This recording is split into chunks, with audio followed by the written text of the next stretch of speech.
ان تقرض اللہ قرضا حسنا، اللہ کو قرض حسنا دو۔ کیسی بات ہے، خدا دے کے خود مانگ رہے، اللہ کے دیے ہوئے سے دینا نا۔ وَمِمَّا رَزَقْنَاهُمْ يُنْفِقُونَ، اللہ کے دیے ہوئے سے دیتے ہیں۔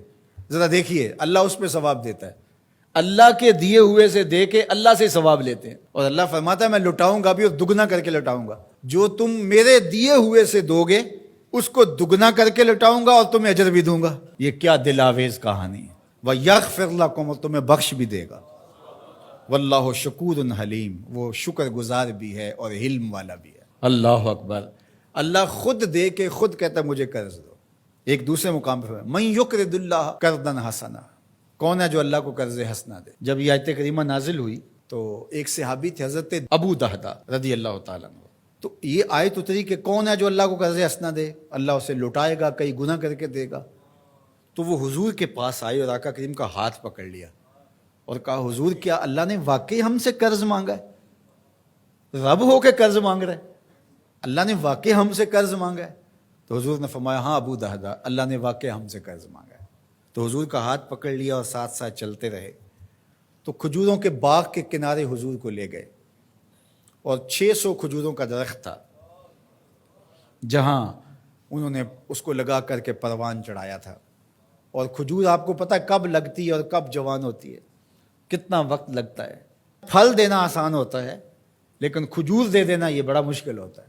وہ ہمارے دیہاتوں میں کہتے ہیں کہ جٹ گڑ کی پیسی دے دیتا ہے لیکن گنا نہیں توڑنے دیتا، چونکہ فصل کے ساتھ جو لگاؤ ہوتا ہے، جو ایک ربط قلب ہوتا ہے، وہ بڑا گہرا ہوتا ہے، تو وہ گنا نہیں توڑنے دیتا، اس پہ لڑائی ہو جاتی ہے، لیکن وہ گڑ کی پیسی دے دیتا ہے، وہ کئی گنوں کا نتیجہ ہوتا ہے۔ تو کھجوریں، اور وہ بھی کئی سالوں میں پل کے جوان ہوئی، 600 کھجوروں کے درخت تھے، اور پھر اس میں رہائش بھی ان کی تھی۔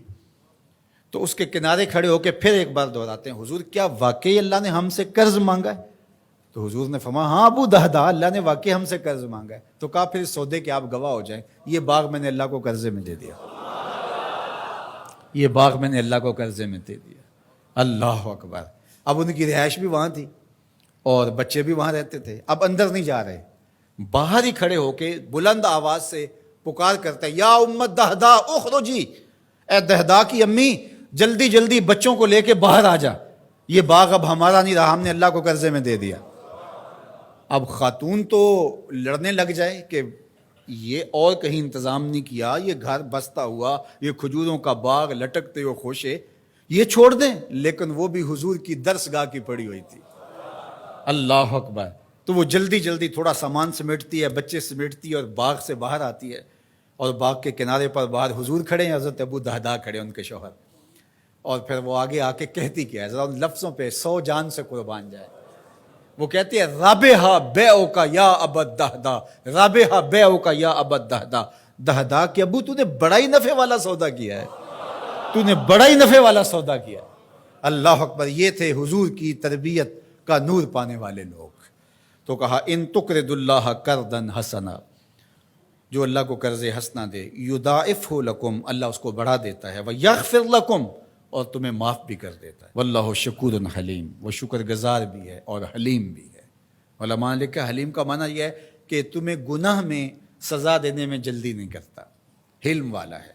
عالم الغیب والشہادہ، جو تم چھپ کے کرتے ہو، مخفی کرتے ہو، اسے بھی جانتا ہے، اور جو تم اعلانیہ کرتے ہو رب اس سے بھی باخبر ہے۔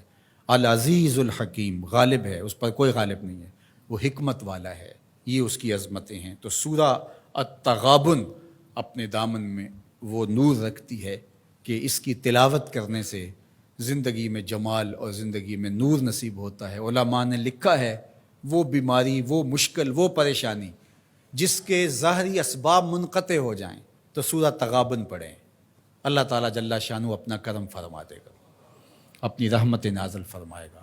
اللہ ہمیں سورہ تغابن کا نور نصیب فرمائے۔